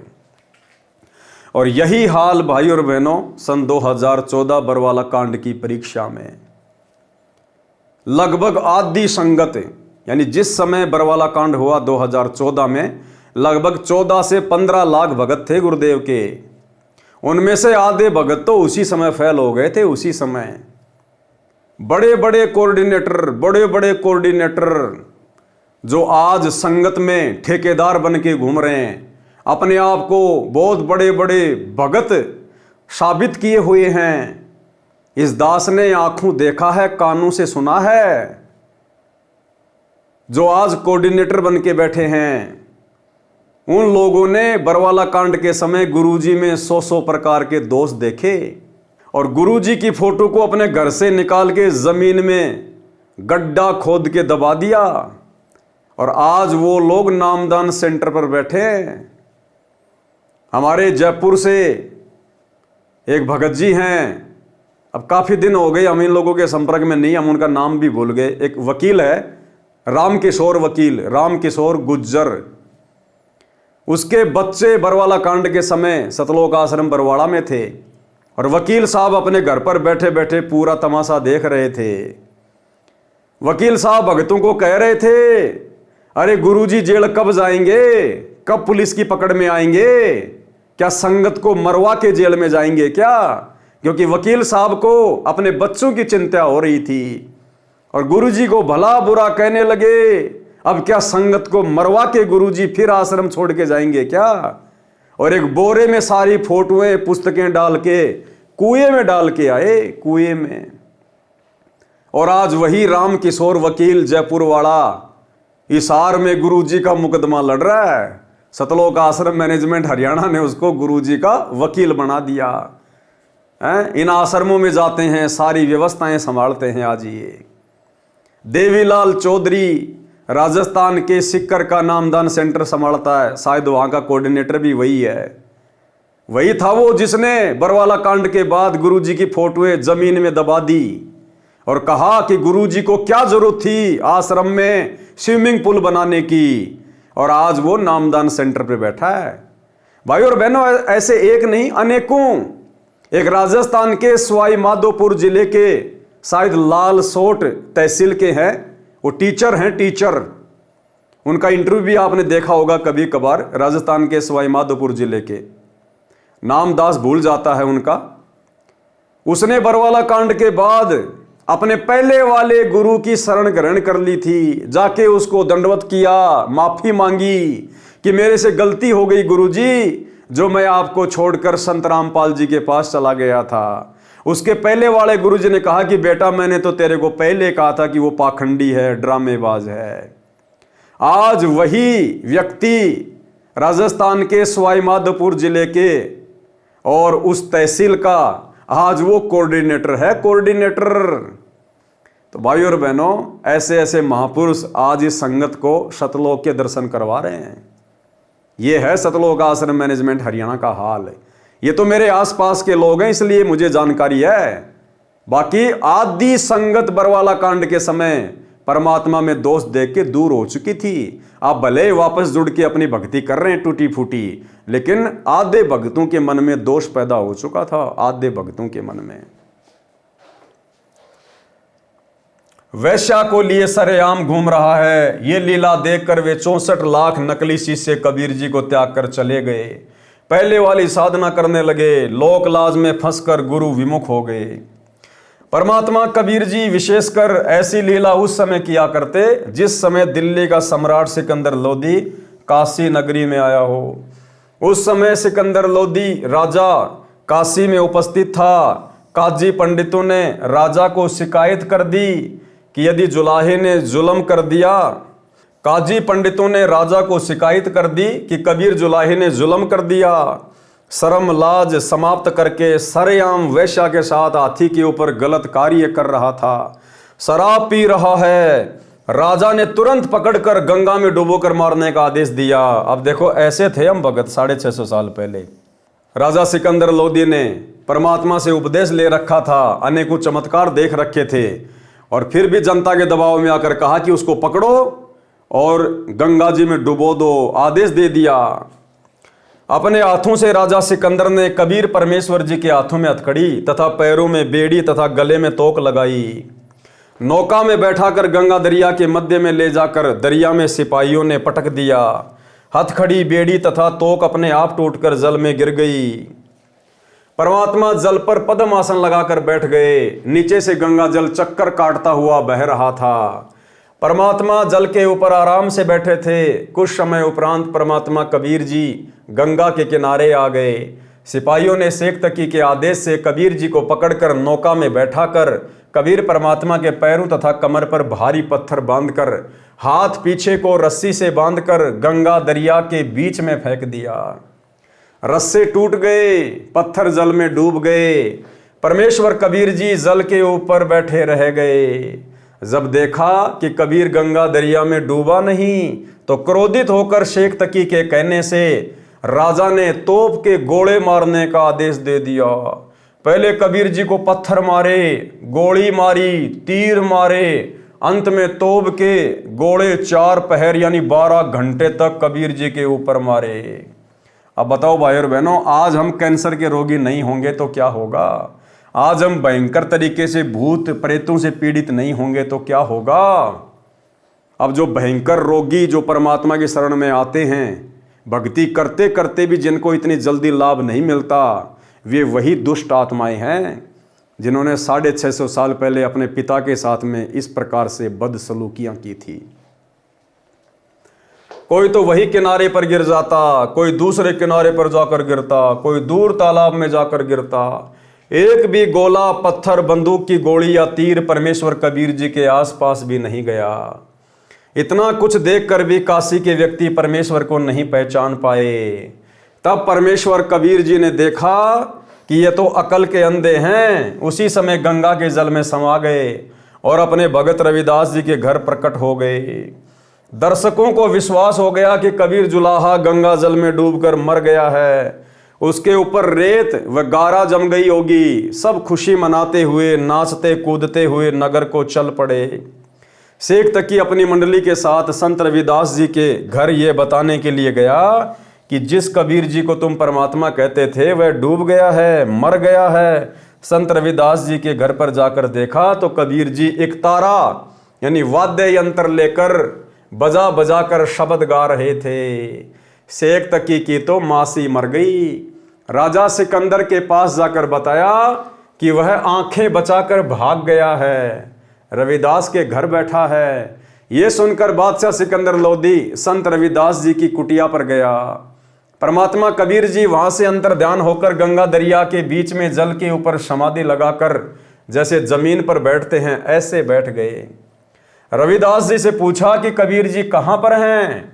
संत रविदास जी ने कहा कि हे बादशाह जी, वे पूर्ण परमात्मा हैं, वे ही अलख अल्लाह हैं, आप इन्हें पहचानो। वे तो मर्जी के मालिक हैं, जहां चाहें चले जाएं। मुझे कुछ नहीं पता कहां चले गए, वे तो सबके साथ रहते हैं। उसी समय किसी ने बताया कि कबीर जी तो गंगा जी के बीच में बैठे भक्ति कर रहे हैं। सब व्यक्ति तथा राजा व सिपाही गंगा दरिया के किनारे फिर से गए। अब देखो ये राजाओं के काम है, ये बच्चों जैसी हरकतें बताओ राजा कर रहे हैं। गुरु भी धारण कर रखा है, कैसे कैसे चमत्कार देख लिए और फिर भी उनकी बुद्धि ठिकाने नहीं आई कि नालायकों, अगर कोई सामान्य व्यक्ति होता, कोई सामान्य संत होता तो इतने तीर मार लिए। 12 घंटे कम नहीं होते, हजारों सैनिक तीर मार रहे हैं। अरे किसी न किसी का तो लगता, लाखों तीर बर्बाद कर दिए, एक का तो लगता। सैकड़ों हजारों तोप के गोले छोड़े गए, लोग पत्थरों से मार रहे हैं और परमात्मा का बाढ़ भी बांका नहीं हुआ। फिर भी काल प्रेरणा इतनी भयंकर, उनकी बुद्धि में भी ये बात नहीं आई कि ये सामने क्या शक्ति है। उसी समय किसी ने बताया कि कबीर जी तो गंगा के बीच में बैठे भक्ति कर रहे हैं। सब व्यक्ति तथा राजा व सिपाही गंगा दरिया के किनारे फिर से गए। राजा ने नौका भेजकर मल्लाह के द्वारा संदेश भेजा कि बाहर आएं। मल्लाहों ने नौका कबीर जी के पास ले जाकर राजा का आदेश सुनाया कि आपको सिकंदर बादशाह याद कर रहे हैं, आप चलिए। परमेश्वर कबीर जी उस जहाज यानी बड़ी नौका में बैठकर किनारे पर आए। राजा सिकंदर ने फिर गिरफ्तार करवाकर हाथ पैर बांधकर खूनी हाथी से मरवाने की आज्ञा कर दी।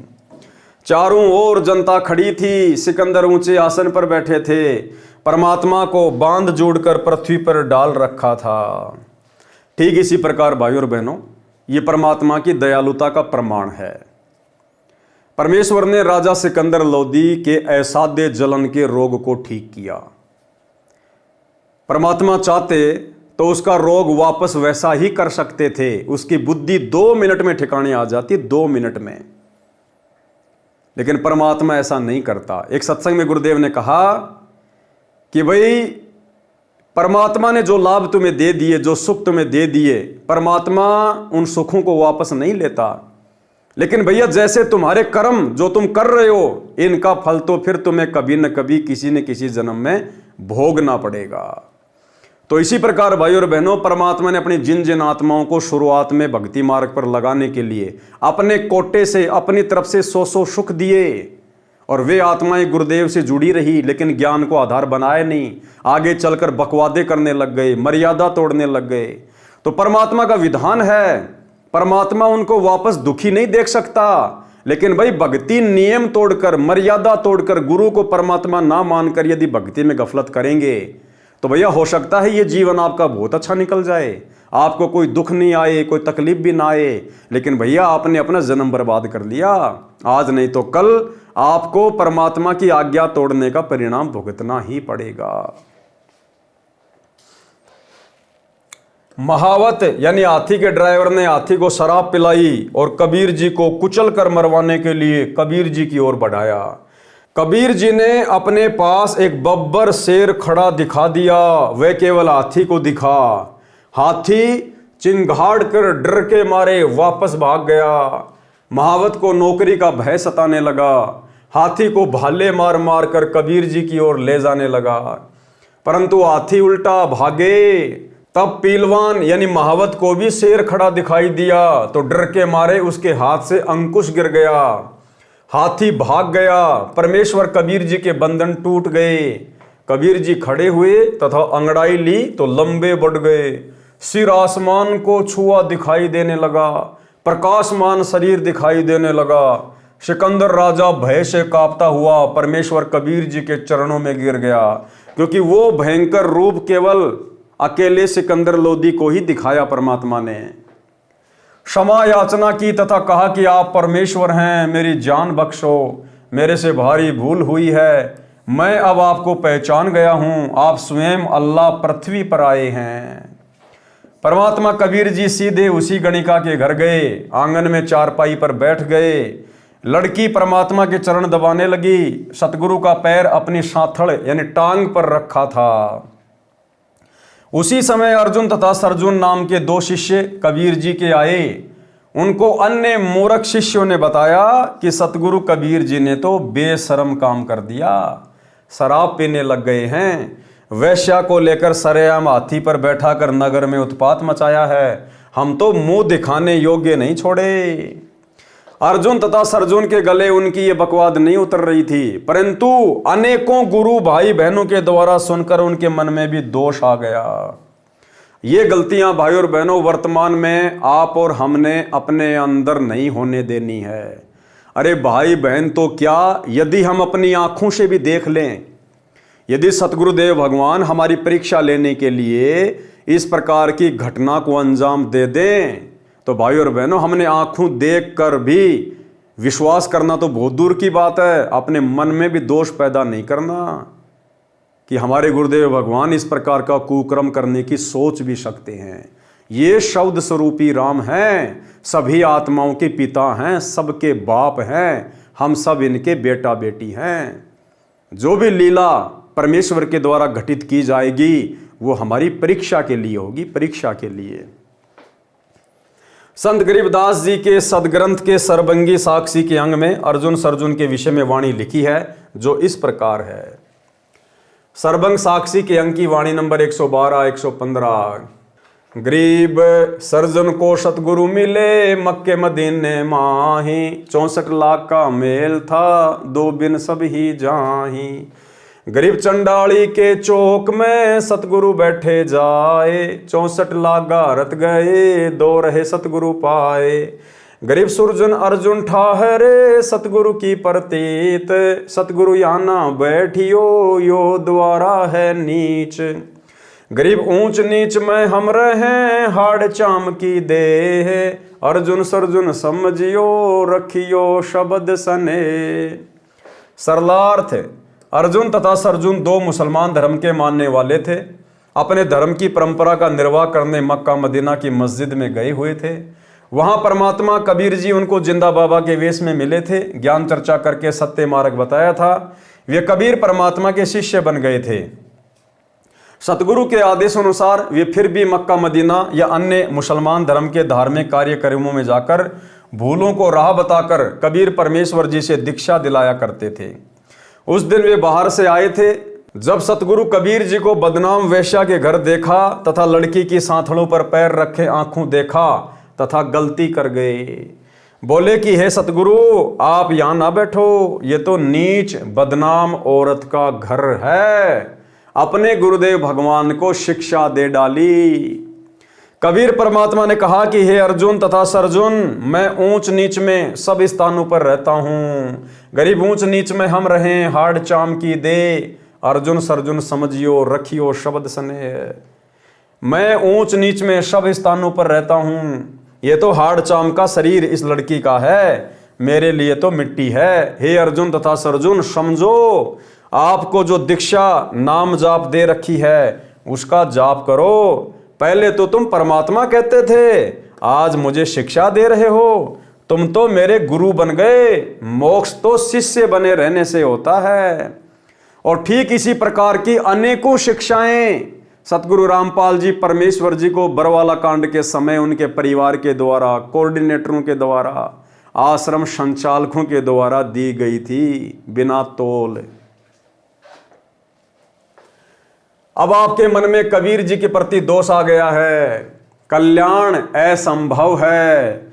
दोनों परमात्मा के लिए घर त्याग कर बचपन से लगे थे। उनको एहसास हुआ कि बड़ी गलती बन गई, तुरंत चरणों में गिर गए। इस जन्म में मोक्ष की याचना की। परमात्मा ने कहा कि अब आपका कल्याण मेरे इस रूप से नहीं होगा। आपके मन में दोष आया है। उन्होंने चरण नहीं छोड़े, रो रो कर याचना करते रहे। तब आशीर्वाद दिया कि तुम्हारा सतगुरु दिल्ली से 30 मील पश्चिम में एक छोटे से गांव में मेरा भगत जन्मेगा। तब तक तुम इसी शरीर में जीवित रहोगे। मैं तुम्हें शौपन में सब मार्गदर्शन करता रहूंगा। मैं तुम्हें शौपन में सब मार्गदर्शन करता रहूंगा। आजकल वर्तमान में कबीर परमात्मा अपनी कुछ विशेष अच्छी आत्माओं को अपनी बाकी संगत तक संदेशा पहुंचाने के लिए निमित्त बना रहे हैं। परमात्मा शौपन के माध्यम से भी दर्शन देते हैं, साक्षात भी परमात्मा प्रकट होकर दर्शन देते हैं। जिस प्रकार जूली बहन को परमात्मा खुली आंखों से सब कुछ दिखाते हैं, तो भाई बहनों को अविश्वास नहीं होना चाहिए। यदि आपको उन संदेशों में कोई बात ऐसी लगती है जो ज्ञान आधार से मेल नहीं खाती है, केवल उन बातों को छोड़ दीजिए। बाकी बातों को जो ज्ञान आधार के अनुसार हैं उनको स्वीकार करना चाहिए। क्योंकि परमात्मा ने खुद कहा था अर्जुन को कि जब मैं आ जाऊंगा उस समय तुम्हें शौपन के माध्यम से सूचित करूंगा। शौपन के माध्यम से मैं तुम्हें शौपन में सब मार्गदर्शन करता रहूंगा। उस मेरे भगत को मैं मिलूंगा, उससे दीक्षा अधिकार दूंगा, तुम उससे दीक्षा लेकर भक्ति करना। संत गरीबदास जी जब 10 वर्ष के हुए तब कबीर जी उनको मिले थे, सतलोक दिखाया, वापस छोड़ा। तब शौपन में अर्जुन सरजुन को बताया, गांव व नाम, पिता का नाम सब बताया। उस समय अर्जुन सरजुन हरियाणा प्रांत के गांव हुमायूंपुर में एक किसान के घर पर रहते थे। आयु लगभग 225 वर्ष की थी। दोनों को एक जैसा शौपन आया। सुबह एक दूसरे को बताया। किसान सेवक से पूछा कि यहाँ कोई छुड़ानी गांव है? किसान ने बताया कि है। उन्होंने कहा कि आपने इतनी सेवा की है, आपका एहसान कभी नहीं भूल पाएंगे। अर्जुन सरजुन ने उस सेवक से क्या कहा कि आपने हमारी इतनी सेवा की है, आपका एहसान कभी नहीं भूल पाएंगे। इस प्रकार के शब्द वर्तमान में आप और हम भगत भाई बहनों ने अपने मुख से नहीं निकालने हैं। चाहे कोई आपका कितना ही भला कर दे, कितनी मदद कर दे, आपने अपनी जुबान से उसके लिए ये शब्द नहीं निकालने कि मैं इस जन्म में आपका एहसान नहीं भूल पाऊंगा या मैं कभी भी आपका एहसान नहीं भूल पाऊंगा। अरे भैया, फिर सतलोक कैसे जाओगे? यहां तो सारे एहसान बुलाकर, सारे ऋण वगैरह मिटाकर ही तो सतलोक जाएंगे। तो इस प्रकार के शब्द किसी को बोलकर हमने यहां पर बंधन में बंधना नहीं है। ये सारे एहसान परमात्मा की भक्ति से ऑटोमेटिक कट जाएंगे। हमने अपनी जुबान से नहीं कहना कि मैं आपका ऋण नहीं उतार पाऊंगा, मैं आपका एहसानमंद रहूंगा आजीवन। अरे अगर एहसानमंद रहेगा तो भैया फिर तू सतलोक कैसे जाएगा? जब तू एहसान से फ्री नहीं होगा तो सतलोक कैसे जाएगा? तो हमने इस प्रकार के शब्दों का प्रयोग नहीं करना जो हमें यहीं पर काल के जाल में बांध कर रखें। हम जो भक्ति कर रहे हैं भाई और बहनों, इस भक्ति से परमात्मा सबका ऋण उतरवा देगा, किसी का कोई एहसान हमारे ऊपर नहीं रहेगा। इसलिए हमने ऐसे शब्दों का प्रयोग काल प्रेरणा से नहीं करना है। आपका एहसान कभी नहीं भूल पाएंगे, कृपया करके हमें छुडानी गांव तक पहुंचा दो। किसान ने रेडू छोटी बैलगाड़ी में बैठाए तथा छुडानी ले गया। संत गरीबदास जी ने कहा कि आओ अर्जुन सर्जुन, मेरे को परमात्मा कबीर जी ने सब बता दिया है। गरीबदास जी के रूप में खुद ही कबीर परमात्मा थे, क्योंकि भाई और बहनों, आपने गुरुदेव के मुख कमल से एक शब्द सुना है कि सत कबीर दवारे थारे पर एक दास भिखारी आया है। इसमें एक जगह परमात्मा ने अर्जुन सर्जुन का जिक्र किया है कि अर्जुन सर्जुन ने पहचान लिया, छुडानी में दर्शन आन किया। एक बार आप जी ये छोटा सा शब्द सुन लीजिए।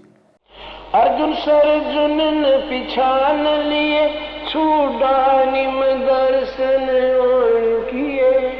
अर्जुन सर्जुन ने पहचान लिया, छुडानी में दर्शन आन किए। ए रानी नंदन हमने जान लिए, बल राम पिता जनाया है, भक्ति की भिक्षा दे मीद कटोरा लाया है। सत कबीर दवारे तेरे पे एक दास भिखारी आया है। तो भाई और बहनों, अर्जुन सर्जुन के विषय में गुरुदेव ने क्या लिखा? अर्जुन सर्जुन ने पहचान लिया और छुडानी में दर्शन आन किया। अब किसको पहचान लिया अर्जुन सर्जुन ने? भाई गरीबदास जी थे, वो कभी मिले ही नहीं थे। किसको पहचाना गरीबदास जी को देखते ही? अपने गुरु जी को, कबीर जी को। क्योंकि अर्जुन सर्जुन के गुरु कौन थे? कबीर जी। और अर्जुन सर्जुन जब छुडानी में गए, गरीबदास जी को देखा तो तुरंत पहचान गए। परमात्मा ने अपना वही स्वरूप दिखा दिया।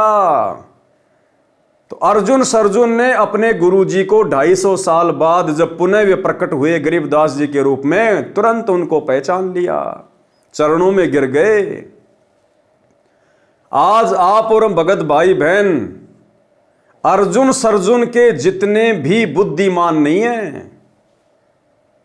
अरे अर्जुन सर्जुन ने अपने कबीर भगवान को पहचान लिया गरीबदास जी के रूप में, लेकिन आज ये लाखों की संगत सतलोक आश्रमों से जुड़े हुए भाई बहन अपने उसी कबीर परमात्मा को सतगुरु रामपाल जी के रूप में नहीं पहचाना, नहीं पहचान रहे हैं। तो हमसे तो अर्जुन सर्जुन लाख गुना अच्छे, जिन्होंने अपने गुरुदेव को गरीबदास जी के रूप में पहचान लिया जब वे आए। लेकिन आज हम उसी कबीर परमात्मा को, जो हमारे गुरुदेव के रूप में सतगुरु रामपाल जी के रूप में धरती पर आए हुए हैं, प्रकट हैं, हम उनको नहीं पहचान पा रहे। तो भाई और बहनों, साध संगति से जुड़े हुए भाई बहनों का सौभाग्य, जिन्होंने अपने कबीर परमात्मा को वर्तमान में पुनः पहचान लिया है और पहचान कर उस नकली दाढ़ी मूंछ वाली कबीर जी की बनाई हुई फोटो को अपने घर से बाहर निकाल दिया है। संत गरीबदास जी ने कहा कि आओ अर्जुन सर्जुन, मेरे को परमात्मा कबीर जी ने सब बता दिया है, दीक्षा लो, यहीं रहो, भक्ति करो। उन दोनों ने दीक्षा ली और भक्ति की, वहां शरीर छोड़ दिया। दोनों के शरीर जमीन में दबाकर मंडी बनाई गई, जो सन 1940 में भूरी वाले संत ने फुड़वा दी। सन 1940 में किसने फुड़वा दी? भूरी वाले संत ने। गरीबदास परंपरा से एक संत हुए हैं, उन्होंने उसको फुड़वा दी। क्यों? कहा कि यहां पर केवल एक यादगार सतगुरु गरीबदास जी की ही रहेगी। यदि ये दोनों भी रहेंगी तो भगत इनकी भी पूजा प्रारंभ कर देंगे, जो गलत हो जाएगा। शिष्य की पूजा नहीं की जाती। इसलिए हम सत्सेवक भाई बहनों ने ज्ञान को आधार बनाकर अपने गुरुदेव के अलावा सभी फोटोओं को फाड़ दिया, अपने घर से बाहर निकाल दिया। क्योंकि भक्ति मार्ग में केवल गुरु की पूजा होती है, शिष्यों की पूजा नहीं होती। अरे आदरणीय राम देवानंद जी, जिनको हम दादा गुरु जी कहते हैं, असल में वो कौन थे? हमारे गुरुदेव के शिष्य थे। सतगुरु रामपाल जी ने केवल उनको अपना मुंह बोला गुरु धारण किया हुआ था, जैसे 650 साल पहले पंडित रामानंद जी को किया था। तो हमारे दादा गुरुजी हमारे गुरुदेव के गुरु नहीं थे, हमारे गुरुदेव के शिष्य थे। गुरु तो केवल सांसारिक दृष्टि में बने हुए थे। तो भैया भक्ति मार्ग में शिष्य की पूजा नहीं होती, परमात्मा की पूजा होती है। और परमात्मा है सतगुरु रामपाल जी, पंडित चिदानंद जी, वो भी एक जीव आप और हमारी तरह। शिष्य की पूजा नहीं होती। गरीबदास जी, उन्होंने एक शिष्य की भूमिका निभाई, शिष्य की पूजा नहीं होती। और दाढ़ी मूंछ वाले कबीर जी की तो फोटो वैसे ही नकली है, और अगर असली भी है तो भी हमने नहीं पूजनी, क्योंकि वही कबीर जी आज हमारे गुरु जी के रूप में आ गए। तो उस फोटो को पूज के हमें क्या मिलेगा? जो जिंदा धरती पे प्रकट है, सीधा उन्हीं को ना पूजेंगे। इसलिए हम सत्सेवक भाई बहनों ने सभी फोटोओं को अपने घर से बाहर कर दिया। जिस प्रकार सन 1940 में भूरी वाले संत ने अर्जुन सर्जुन की मंडी को फुड़वा दिया और क्या कहा कि केवल एक सतगुरु की पूजा होनी चाहिए, शिष्य की पूजा नहीं होनी चाहिए। कहा कि यहां पर केवल एक यादगार सतगुरु गरीबदास जी की रहेगी, यदि ये दोनों भी रहेगी तो भगत इनकी पूजा प्रारंभ कर देंगे। और आज सतगुरु रामपाल जी के 90% भगत जो सतलोक आश्रमों से जुड़े हुए हैं, वो भगतों की भी पूजा कर रहे हैं। दादा गुरु जी कौन? एक भगत था। पंडित चिदानंद जी कौन? एक भगत था। गरीबदास जी कौन? एक भगत की भूमिका थी। तो आज 90% संगत जो इन आश्रमों से जुड़ी हुई है, तत्व ज्ञान के अभाव में, साध संगति के अभाव में शिष्यों की पूजा कर रही है, शिष्यों की पूजा। अब आप लोगों को धीरे धीरे समझ में आएगा कि ये सारी की सारी प्रेरणा इन फोटोओं को अपने घरों से हटाने की, एकमात्र अपने गुरुदेव को दंडवत करना, अपने गुरुदेव का ही जयकारा लगाना, लॉकेट में भी केवल अपने गुरुजी की फोटो डाल के पहनना, ये सारी प्रेरणा इस आर जेल में बैठे बैठे सतगुरु रामपाल जी भगवान ही हम सत्सेवकों को करते हैं। और उन्हीं के अनुसार हम आगे की भक्ति यात्रा कर रहे हैं। बाकी संगत तो अभी बहुत दूर है, भक्ति मार्ग से बहुत दूर है। बाकी संगत पतिव्रता पद की भक्ति नहीं कर रही है। काशी नगर में भोजन भंडारा लंगर देना। तो भाई और बहनों, आज के वीडियो में हम केवल इतना ही लेंगे। कल रात्रि 8 बजे सभी भाई बहन फिर से लाइव जुड़िए, एक नए वीडियो के साथ में, एक नई शिक्षा के साथ में। तब तक गुरुदेव भगवान हम सबको आज्ञा दे, इजाज़त दे, आशीर्वाद दे। बंदी छोड़ सतगुरु रामपाल जी भगवान की जय हो।